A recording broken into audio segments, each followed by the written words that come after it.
राजधानी लखनऊ में समाजवादी पार्टी के विधायक रविदास ने अयोध्या में कथित चंदा चोरी के मामले को लेकर भाजपा सरकार और संबंधित लोगों पर निशाना साधा। उन्होंने आरोप लगाया कि यह मामला कई 100 करोड़ रुपए के कथित घोटाले से जुड़ा है और उसकी निष्पक्ष जांच कर दोषियों के खिलाफ सख्त कार्रवाई की जानी चाहिए।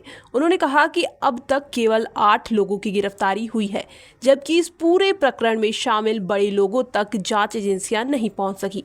सपा विधायक ने दावा किया कि इस मामले में कई प्रभावशाली लोग शामिल हैं, लेकिन उन पर अब तक कोई कार्रवाई नहीं की गई है। उन्होंने कहा कि केवल छोटे लोगों को गिरफ्तार कर मामले को सीमित करने का प्रयास किया जा रहा है, जबकि उन लोगों की भूमिका की भी जांच होनी चाहिए जिनके संरक्षण में कथित तौर पर यह पूरा कार्य हुआ। रविदास ने श्री राम जन्मभूमि तीर्थ ट्रस्ट के महासचिव चंपत राय की भूमिका पर भी सवाल उठाते हुए पूरे मामले की पारदर्शी जांच कराने की मांग की है। जीवन मृत्यु तक राम का नाम लिया जाता है और अयोध्या के राम मंदिर में चंदा चोरी हो गई। समाजवादी पार्टी के पूर्व मुख्यमंत्री अखिलेश यादव ने इसका मुद्दा उठाया था। अब कहीं जाके कुछ लोगों की गिरफ्तारी हुई है। इस पर ज्यादा बातचीत करने के लिए हमारे साथ समाजवादी पार्टी के पूर्व मंत्री रविदास मल्होत्रा जी मौजूद है और प्रेजेंट टाइम में फिलहाल ये विधायक है। क्या कहना चाहेंगे, इतनी बड़ी चोरी हो गई, पहले एसआईटी होती है, एफआईआर भी नहीं होती है। जो कहते थे हम राम को लाए हैं, वही राम मंदिर में चंदा चुराए हैं।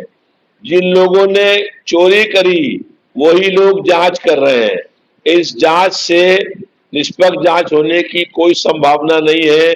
हम लोग ये मांग करते आ रहे हैं कि सुप्रीम कोर्ट या हाई कोर्ट के किसी वर्तमान न्यायाधीश से इसकी जांच कराई जाए, क्योंकि बहुत लंबे समय से अयोध्या में भगवान राम के मंदिर में जो चढ़ावा आ रहा था उसकी चोरी होने का काम हो रहा था।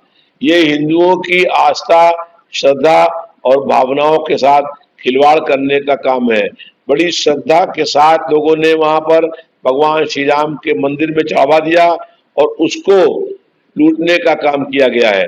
भगवान श्री राम का मुकुट जिसमें हीरे लगा हुआ था उसको भी गायब करने का काम हुआ है। भगवान श्री राम के जो गले में जो है सोने की मालाएं थी वो भी गायब हो गई हैं। उनके जो गदा थी सोने की वो भी गायब हो गई है और चरण पादुका सोने की थी वो भी गायब हो गई है और 1250 जो शिलाएं थी वो शिलाएं भी चोरी कर ली गई हैं। ये बहुत बड़ा महापाप है। ये चोरी नहीं है, ये डकैती है और जनता की भावनाओं के साथ आहत करने का काम हुआ है। भारतीय जनता पार्टी की सरकार में जो है, जो राम के नाम पर वोट मांगते थे उनके राज में इतनी चोरी हो गई। वहां पर सुरक्षा के लिए जो कर्मी लगे हुए थे और उसके साथ साथ लगभग 500 कैमरे लगे हुए थे, उसके बावजूद जो है इतनी बड़ी चोरी हो गई। किसके इशारे पर वो कैमरे बंद कर दिए गए थे और किसके इशारे पर 12 दिन के बाद तक रिपोर्ट लिखी नहीं गई और जब जांच आ गई पूरे देश भर में, पूरी दुनिया के अंदर जब ये बात उड़ गई तब उसके बाद रिपोर्ट लिखने का काम हुआ और रिपोर्ट में जो मेन दोषी है राम मंदिर ट्रस्ट का महासचिव चंपत राय, उसको बचाने का काम हो रहा है, क्योंकि चंपत राय को पकड़ा जाएगा तो वो सारे राज खोल देगा। ये रुपया जो उसने चुराया है उसको किसको दिया है और जो बड़े बड़े लोग इसमें शामिल हैं उन सब का नाम सामने आ जाएगा। इसलिए चंपत राय को प्रदेश सरकार के मुख्यमंत्री बचाने का काम कर रहे हैं। जब चंपत राय ने इस्तीफा दिया तो कहा मॉरल के आधार पर हम इस्तीफा दे रहे हैं। अगर मॉरल के आधार पर चंपत राय ने इस्तीफा दिया है तो प्रदेश के मुख्यमंत्री के आधार पर मुख्यमंत्री पद से इस्तीफा देना चाहिए। प्रदेश के मुख्यमंत्री को एक दिन भी सत्ता में रहने का अब नैतिक अधिकार नहीं रह गया है। जो भारतीय जनता पार्टी पूरे देश भर में लूटने का काम कर रही है, उन्होंने मंदिरों को भी छोड़ने का काम नहीं किया है। सारे मंदिरों के ट्रस्ट पर भाजपा का कब्जा हो गया है। जैसे अयोध्या में भगवान श्री राम के मंदिर में चोरी हुई है, वैसे ही मथुरा में भगवान श्री कृष्ण जन्मभूमि के जो मंदिर है वहां पर भी सोने की चोरी हुई है और वहां पर भी चंदा चोरी होने का काम हुआ है। केदारनाथ में चोरी हुई है, बाबा विश्वनाथ का जो मंदिर विश्वनाथ काशी में है वहां चोरी हुई है, और जगन्नाथपुरी में 84 करोड़ रुपए की नकद चोरी हुई है।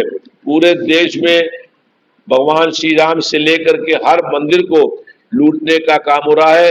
जितना मुगलों ने और अंग्रेजों ने लूटने का काम नहीं किया था, उससे कई गुना भारतीय जनता पार्टी के लोगों ने मंदिर को लूटने का काम किया है। क्या लगता है 2027 का चुनाव भी आ रहा है, तो कहीं ना कहीं इसमें फर्क देखने को तो मिलेगा, जनता में कहीं ना कहीं एक अलग गुस्सा भी तो देखने को मिल रहा है। 2027 में विधानसभा का चुनाव होगा तो भारतीय जनता पार्टी का सफाया हो जाएगा और सपा की सरकार बनेगी। समाजवादी पार्टी के राष्ट्रीय अध्यक्ष माननीय अखिलेश यादव जी प्रदेश के मुख्यमंत्री बनेंगे।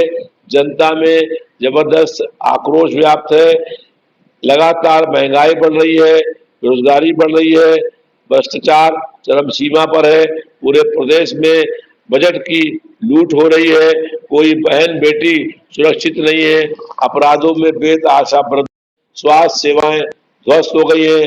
जनता इससे नाराज थी, लेकिन भारतीय जनता पार्टी के पास खाली एक मुद्दा था। अब भारतीय जनता पार्टी के लोगों का भगवान राम के नाम पर वोट मांगने का भी साहस नहीं होगा, क्योंकि भारतीय जनता पार्टी के लोगों ने भगवान राम के मंदिर में चोरी करने का काम किया है, लूट करने का काम किया है, और अब भी जो है वो दोषियों को जाने का काम हो रहा है। मुकदमा दर्ज हुआ, लेकिन उस मुकदमे में चंपत राय का नाम क्यों नहीं है, जबकि चंपत राय ही पूर्ण रूप से दोषी और जिम्मेदार है। तो फिलहाल हमारे साथ बातचीत करने के लिए समाजवादी पार्टी के पूर्व कैबिनेट मंत्री और मौजूदा विधायक रविदास मल्होत्रा मौजूद थे, जिन्होंने बताया कि जिस तरह से चंदा चोरी का मामला हुआ है उसमें चंपत राय का नाम क्यों नहीं है, कहीं ना कहीं इसमें उनको बचाया जा रहा है। फिलहाल लखनऊ से मैं निखिल रस्तोगी, कैमरामैन अमरीश के साथ, इंडिया 24/7 लाइव टीवी।